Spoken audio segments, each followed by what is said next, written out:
वर्ष 2001 में जब संसद पर हमला हुआ था तो उसके बाद अटल बिहारी वाजपेयी सरकार ने बॉर्डर पर सेनाओं को तैनात कर दिया।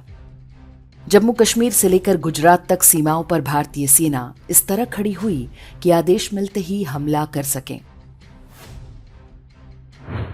पाकिस्तान को भी अपनी सेना सीमा पर भेजनी पड़ी।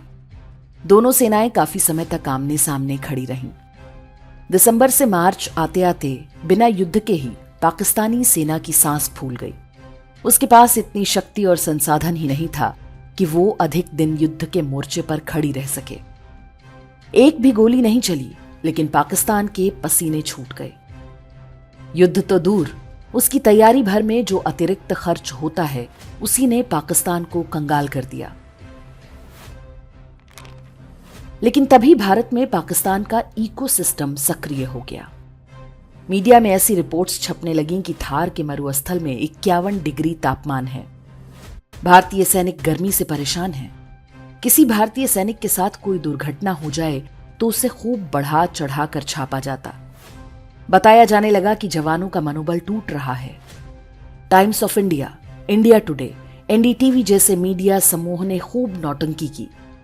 10 महीने बाद जब भारतीय सेनाएं छावनियों में लौटीं, तब तक पाकिस्तान दिवालिया हो चुका था। उसकी सेना इतनी बुरी तरह पस्त हो चुकी थी मानो युद्ध हार कर लौटी हो।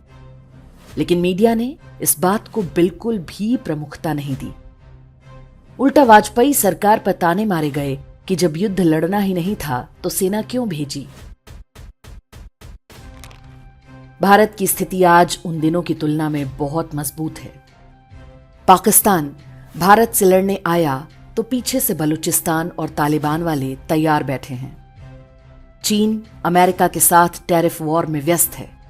लेकिन जिस प्रकार से राजनीति और मीडिया का एक वर्ग युद्ध की हुंकार भर रहा है, वो संदेह पैदा करता है कि कहीं ये कोई जाल तो नहीं, युद्ध का जाल, जिसमें भारत को फंसाया जा सके ताकि उसके आर्थिक विकास को पटरी से उतारा जा सके, वैसे ही जैसे रूस को यूक्रेन के साथ फंसाया गया।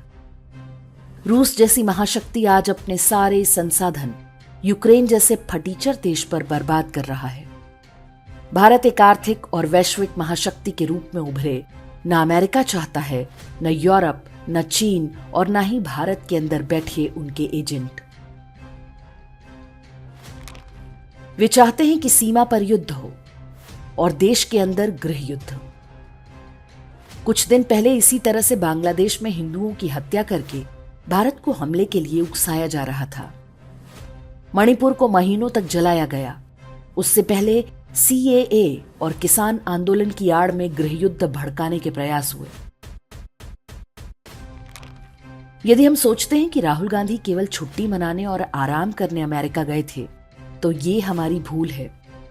असदुद्दीन ओवैसी जैसा जिहादी यदि आतंकवाद के विरुद्ध बोलने लग जाए तो मतलब दाल में कुछ काला है। भारत और हिंदू विरोधी ग्लोबलिस्ट शक्तियां अपने प्यादों से वजीर को घेरने के प्रयास में हैं। कुछ तथ्य हैं जो हमें ध्यान में रखने चाहिए। पहलगाम हमले से कुछ सप्ताह पहले ही अमेरिका ने पाकिस्तान को $400 मिलियन की सहायता दी है। महीने भर पहले ही पाकिस्तान के प्रधानमंत्री और सेना प्रमुख ने सऊदी अरब का दौरा किया।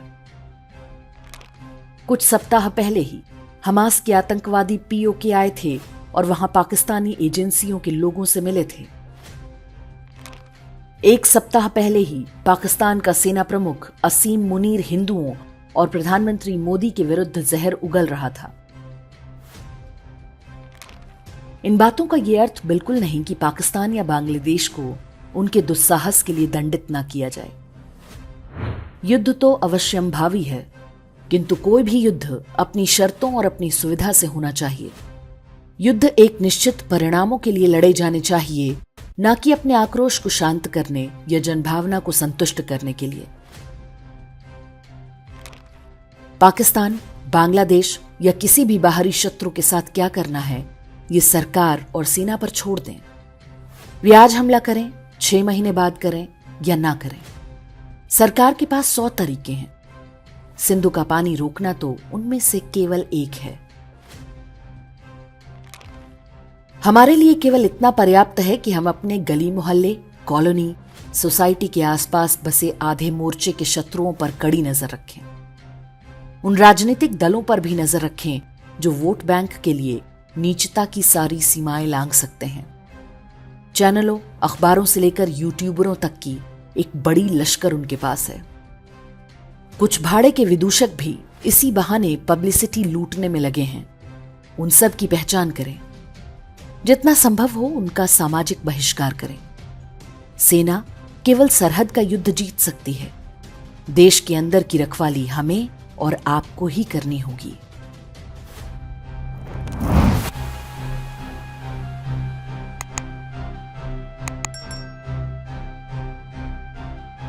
इंडेक्स ऑनलाइन के वीडियो समाज को समर्पित हैं। आप इनको डाउनलोड करके जैसे चाहे वैसे प्रयोग कर सकते हैं। चाहे तो आप हमारे टेलीग्राम चैनल से जुड़ सकते हैं। वहां सारे नए पुराने वीडियो आपको मिल जाएंगे। हमारे सोशल मीडिया लिंक हर वीडियो के डिस्क्रिप्शन में होते हैं। हमारा एकमात्र उद्देश्य हिंदू समाज को जागृत और एकजुट करना है। इसमें सहभागी बने। धन्यवाद।